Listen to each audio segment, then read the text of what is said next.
What is up, Cape Coral Serve Team? We love you so much. And come on, we're back in the building. Yes, we are. Let's Woo! go. We're so excited. Come on, look, we have the screen back up. We get to hear just from the Lord through Pastors Matt and Sarah this coming Sunday. We get to be back here as God did so much in Roofapalooza. We first off just want to say thank you.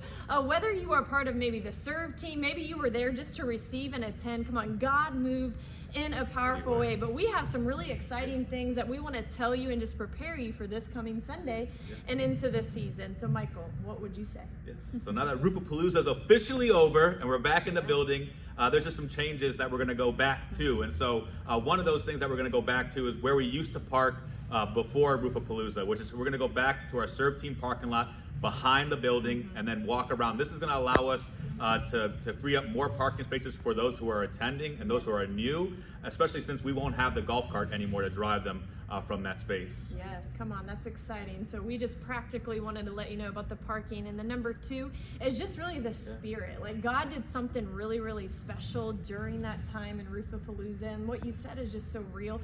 The old is gone and the new is here. We are believing that as we come in. We're not going to go back into our old ways. I just believe that God kind of shook us out of our comfort a little bit. Pastor Sarah had that prophetic word where it was, come on, God's going to shake things up. And come on, we don't want to go back to the old, but we want to continue to stay in the new. So how do we bring that spirit here back into the auditorium, back into this season? Absolutely. So we're going to, you heard me say we're going to go back to something before with the parking, but we're not going to go back to how it was before. You heard me share about that we're going to see what we expect to see. And I believe that we saw God move in a mighty way, like you shared. We saw healings, we saw miracles happening in the tent.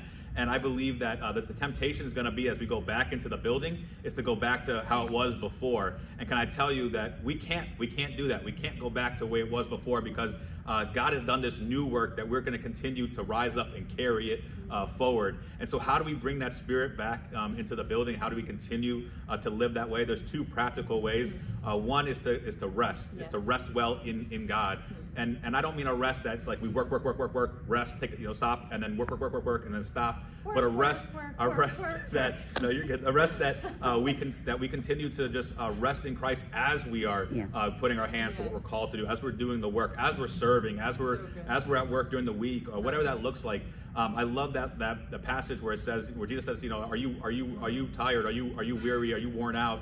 Come to me. And I'll give you a work that is light, and take on my yoke. And I love that yoke because God is saying that we can actually rest in Him while we are actually doing the work and doing the things that we are called to do.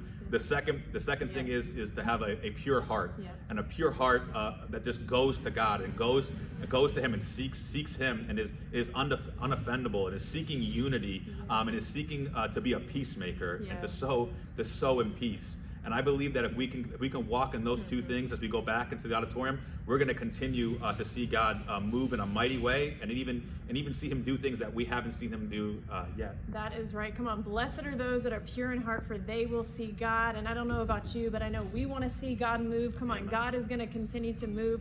We are believing for miracles, signs, and wonders for your family, for what you've been praying for our city, and for our nation. So we love you, and we'll see you on Sunday right here. We're so excited.